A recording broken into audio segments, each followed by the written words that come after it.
I feel physically ill after spending the day at San Francisco Pride. The social scientists failed their job by communicating to the public the exact opposite of what their experiment actually meant. Good. Sigma. Bad.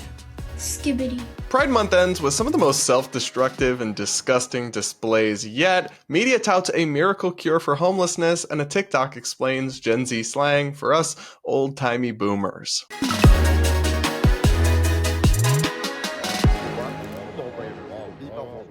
All that and so much more is coming up on today's episode of Brad vs. Everyone, my daily podcast where I take on the craziest ideas from across the internet and across our politics from a center-right, independent perspective. If you're new here, please consider subscribing and sticking around. We just crossed 130,000 subscribers here on YouTube, which is really awesome. And if you're a returning viewer, you know what I'm going to say. Don't forget to hit that like button and do comment with your thoughts as we go along. I do read the comments and I pick a few to respond to in every episode. Now up first, Pride Month is finally over. Thank the Lord.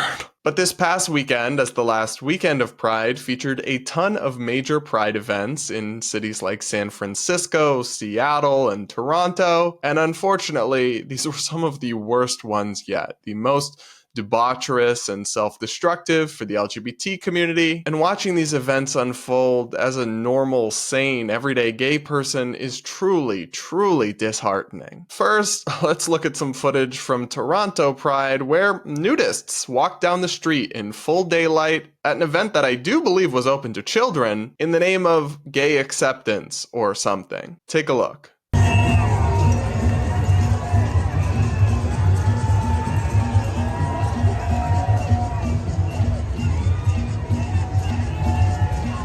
Meanwhile, more footage from the event in Toronto shows a man in a thong beelining for some children who are standing by and watching the parade.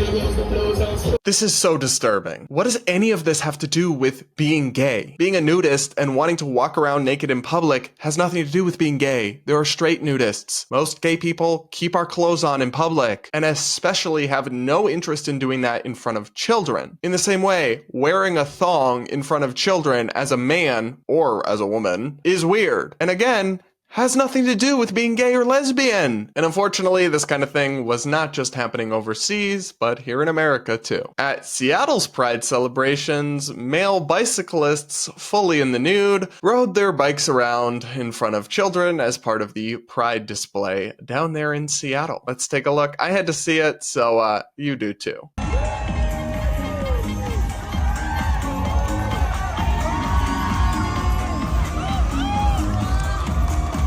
Pride! Happy Pride, babies!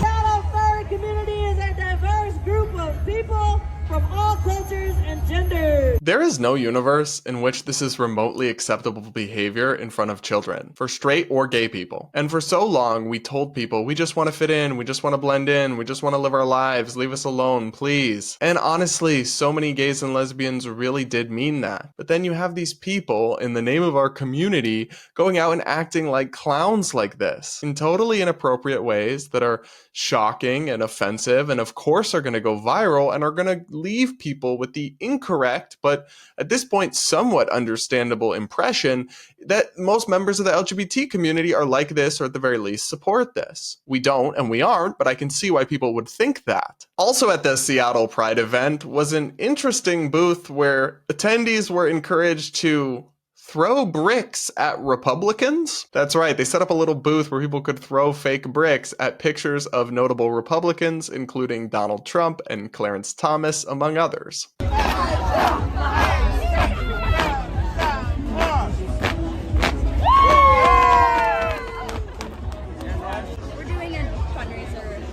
So much love and so much tolerance. Again, I hate this open politicization of the gay community. Look, there are plenty of gay people who support Trump. I am not one of them, but I respect their right to have an opinion, and not all gay people have to think alike or have to be on the Democratic left. So when you make your Pride events so openly partisan, you're doing a disservice and undermining the individuality of members of the community. That's not progressive. It's regressive and reductive. And again, you're being needlessly divisive. Clips like this send the message to Republicans out there that the LGBT community is against you. So you should be against them too. If you actually wanted to promote acceptance and true tolerance, you would send the opposite message. You'd say this is not a political issue. This is not a partisan issue.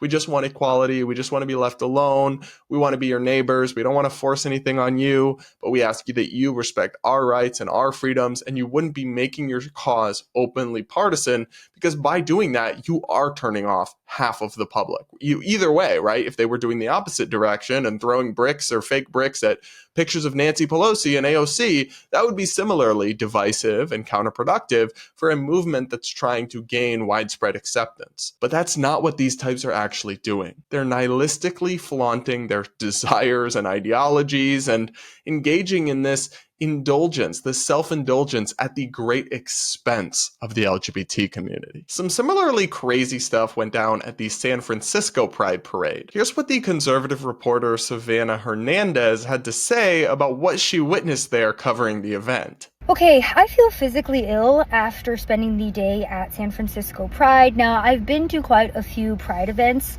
but this one was by far the most disturbing, and it was because there were nudists there that were fully erect in front of children, standing in a way to make sure that everybody saw their fully exposed penises.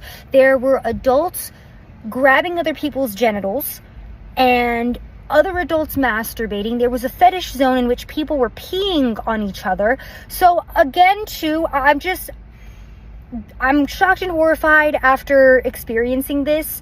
Keep in mind that this is an all ages event. There were children present. The fetish zone was an 18 plus area, but there were no IDs being checked. And again, there were adults essentially having sex in public. I am shocked. I've never experienced such a vulgar display of promiscuity. I mean, I don't even know what to say in terms of this. I'm shocked and horrified, and I don't think I'm ever going to cover Pride ever again after what I witnessed today. It was the worst of the worst. It was bad. Doesn't that all just sound lovely?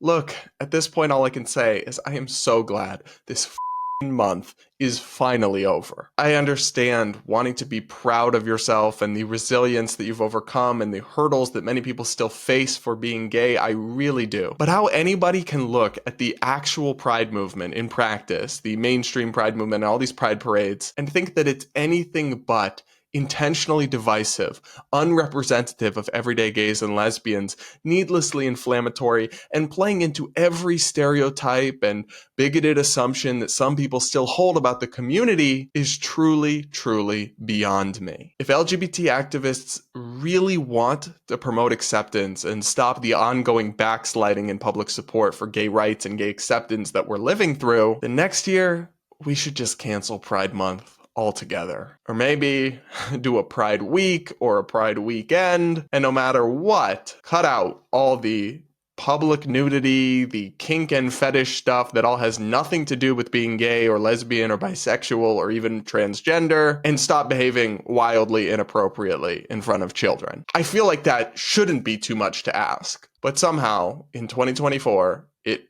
apparently is. Let me know what you guys think of all the stuff we ran through in this little montage of lowlights from Pride 2024. And don't forget to hit that like button if you're getting a kick out of this video. Up next, the media is touting a supposedly miraculous solution to widespread homelessness issues in America. Just give them cash, no strings attached, and things miraculously get better. Except they don't at all, actually, based on the study that's being represented, but let's see. Let's hear these activists out. The Denver Basic Income Project did an experiment where they just gave cash to homeless people, no strings attached, and then they reported massively successful outcomes that were parroted by media outlets from national print media like Business Insider to tons of local news. Let's watch some coverage from Fox 31 Denver, and then I'll explain what was left out. Activists involved in this project have touted it as having amazing results, which the media has repeated, and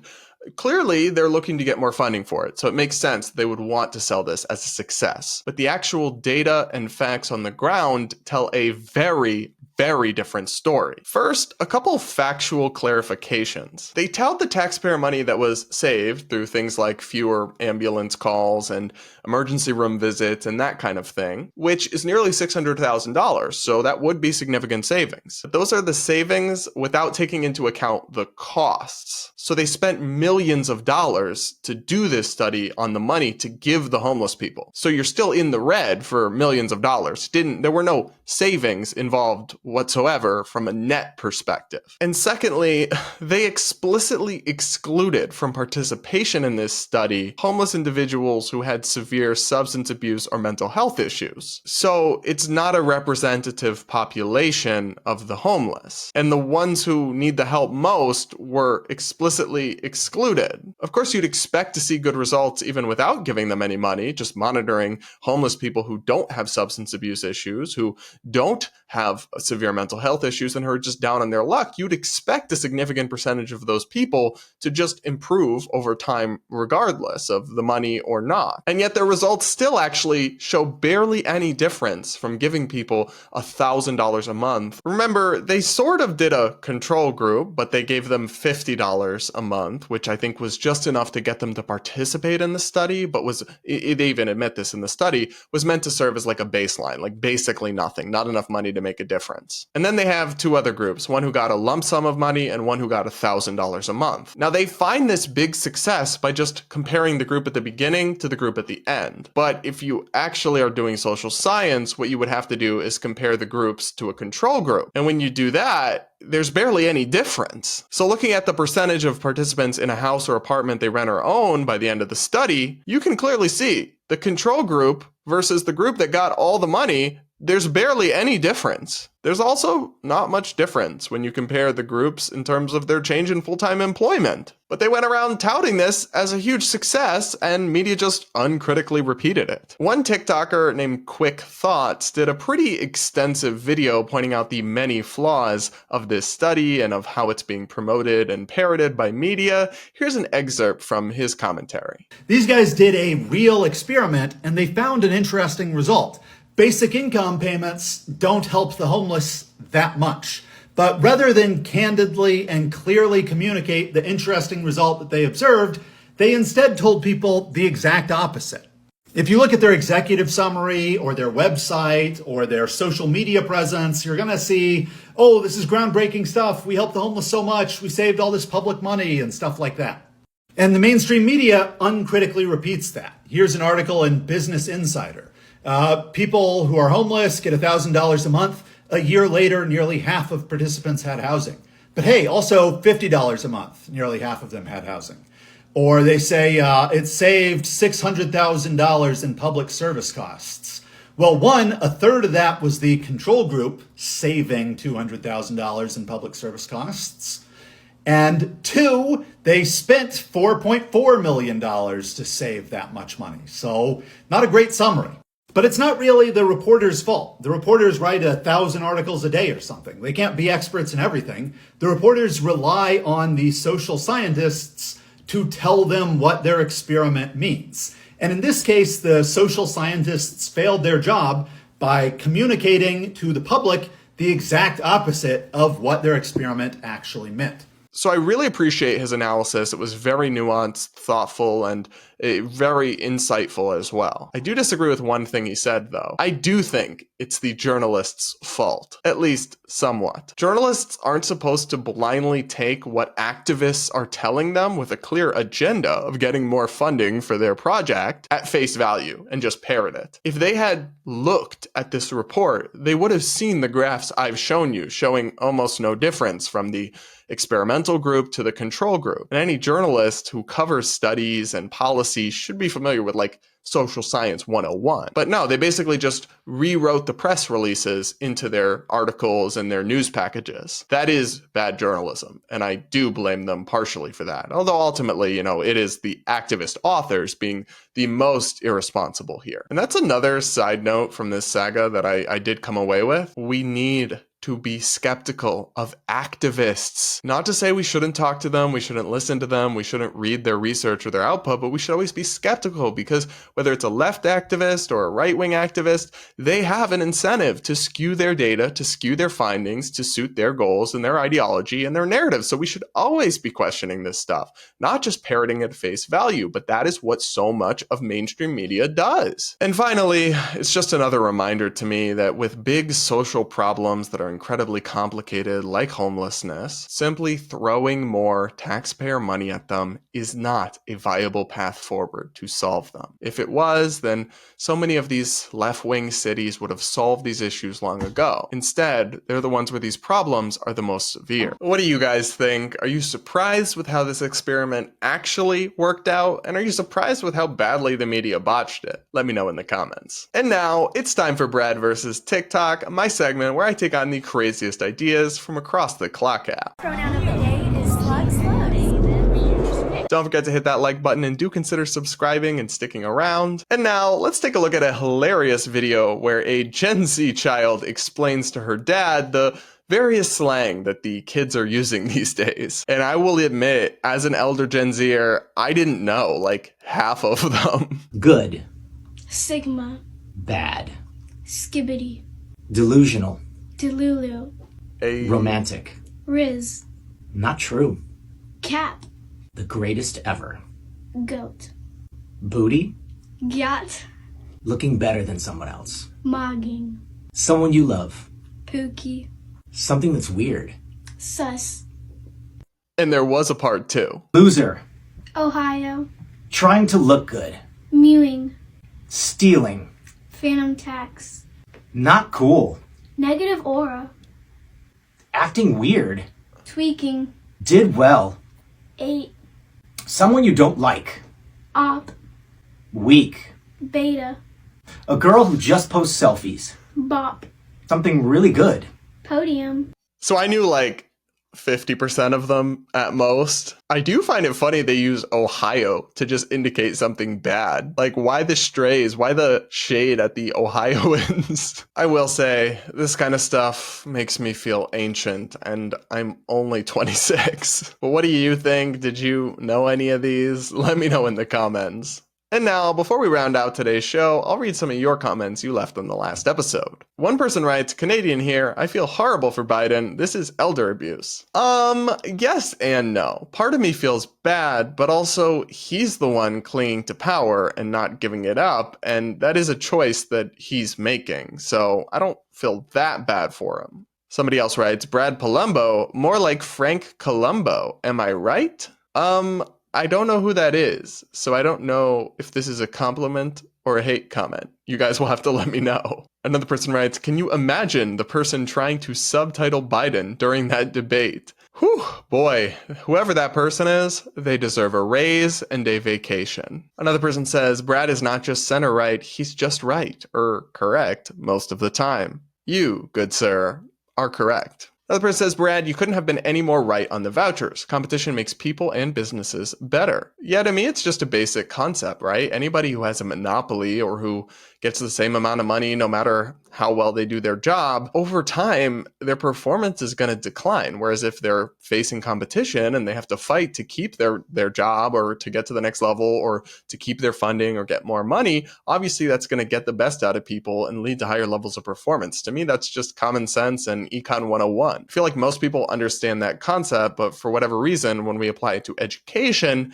they get very, very upset. Another person says, hey Brad, I'm 18 and just graduated from high school. Love everything you have to say. Just know there's hope for us recently graduated high schoolers that can actually listen to common sense. Well, congratulations on graduating, and I am thankful that many young people actually follow my content and not all of them are on the woke far left Delulu train. Another person says, hey Brad, are you aiming for a career in politics? You speak really well and choose relevant topics, and I bet you're great at debate. Well, I am good at debating, but no, I'm not aiming for a career in politics because I don't hate myself. And I don't think I'm fake or unprincipled enough to ever really get elected to anything important. Plus, when you've done what I've done and you've just been talking about things publicly for years and years and years, there are so many one sentences or things I've said here or there that could be taken out of context and used against me. It's just, oh, there's so much there. I don't think I ever want to open that can of worms, but never say never.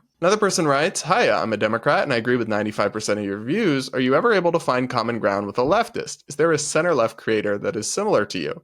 Not that I'd stop watching you, but I'm just curious." Well, I'm definitely able to find common ground with people on the left on a bunch of different issues, but I don't really think there's a center-left creator who is similar to me in any way, at least not that I'm aware of. If people can think of one, let me know in the comments, because I would want to collaborate with them, but no one really comes to mind. All right, everybody, that is it for this episode of Brad versus Everyone. Thanks so much for tuning in. Don't forget to hit that subscribe button if you're watching us on YouTube. Hit that like button to reward my suffering for your entertainment, and do comment with your thoughts. I do read the comments, and I'll pick a few to respond to in the next episode. And with that, we'll talk again tomorrow.